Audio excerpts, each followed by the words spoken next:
Hi hello नमस्कार, मी जयश्री माझ्या YouTube चॅनलमध्ये आणि आपल्या नवीन एका ब्लॉगमध्ये तुमचं पुन्हा एकदा स्वागत करते। तर तुमच्यासाठी पुन्हा एक मी नवीन रेसिपी घेऊन आलेली आहे। तर मस्तपैकी आज आपण बनवणार आहे भरलेली भेंडी। तर मग चला बनवूया।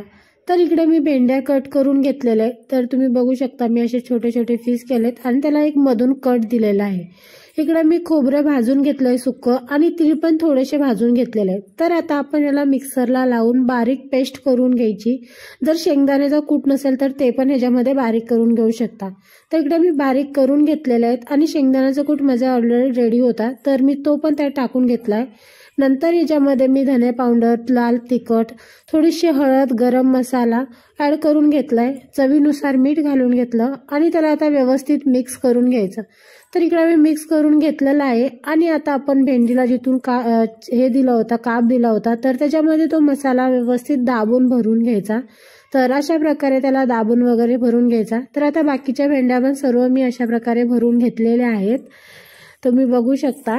तर इकडे मी एक कढई गरम करायला ठेवलेली आहे। आता आपण ह्याच्यामध्ये घालून घ्यायचं थोडंसं तेल। तर इकडे मी 2 चम्मच तेल घालून घेतलेत। आता मी ह्याच्यामध्ये थोडेसे जिरे घालून घेते आणि आता ह्याच्यामध्ये मी घालून घेणार आहे, मी इकडे बारीक चिरलेला कांदा आहे, उभा काप केलाय, तर तो घालून घेते आणि आता थोडासा त्याला लालसर होईपर्यंत चांगला परतून घ्यायचा। कांदा पूर्ण नरम पडेपर्यंत त्याला परतून घ्यायचा। तर इकडे आपला कांदा नरम पडलेला आहे। आता मी याच्यामध्ये घालते थोडासा लसूण ठेचून घेतलेला आहे, तर तो घालून घेतलाय। त्यालाही त्याचा उग्र वास जाईपर्यंत थोडंसं परतून घ्यायचं। आणि आता ह्याच्यामध्ये मी थोडंसं मीठ घातलेलं आहे, कारण मीठ आपण अगोदर वापरलेलं आहे, त्यामुळे थोडासाच अंदाज घेऊन मीठ घाला। आणि मी इकडे थोडीशी हळद घालून घेते। तर आता ह्याच्यामध्ये मी थोडासा सब्जी मसाला आहे, तर तो घालून घेते आणि त्यालाही चांगलं परतून घ्यायचं। तर इकडे अशा प्रकारे त्याला मी परतून घेतलेलं आहे आणि आता ह्याच्यामध्ये मी घालून घेते ज्या आपण भेंड्या भरून घेतलेल्या आहेत, तर त्या घालून घ्यायच्या आणि त्या पण मी आता घालून घेतलेल्या आहेत। तर आता त्याला व्यवस्थित तेलामध्ये चांगले परतून घ्यायच्या।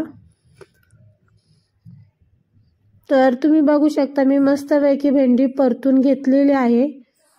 सर्व तेल आणि मसाल्यामध्ये ते मिक्स करून घेतलेलं आहे। तर आता आपण याच्यामध्ये एक ताट झाकून ठेवणार आहे, गॅस स्लो करायचा आणि त्याच्यावर एक ताट झाकून ठेवायचं। तर 5 मिनिटानंतर आता मी त्याला ओपन करून बघते, तर तुम्ही बघू शकता मस्तपैकी आपली भेंडी पूर्ण शिजली गेलेली आहेत। तर तिला आता व्यवस्थित मिक्स करून घ्यायचे, कारण मसाला वगैरे खालीच बसलेला असतो। तर भेंडी शिजली गेलेली आहे आपली आणि तिला आता मी व्यवस्थित मिक्स करून घेते। तर तुम्ही बघू शकता कशी आपली भरलेली भेंडी दिसते ते। तर इकडे आपली भेंडी रेडी झालेली आहे। तुम्ही तिला टिफिनसाठी किंवा कधी तोंडी लावण्यासाठी भातासोबत तरी खाऊ शकता। तर इकडे मी तिला एका प्लेटमध्ये काढून घेतलेली आहे। तर कशी झाली भेंडी हे मला नक्की कमेंटमध्ये सांगा आणि तुम्ही पण बनवून बघा। आपला हा पण ब्लॉग इथेच एंड करूया। भेटूया नेक्स्ट ब्लॉगमध्ये। व्हिडिओ आवडला असेल तर लाईक करा, शेअर करा आणि चॅनलला सबस्क्राईब करायला विसरू नका। धन्यवाद।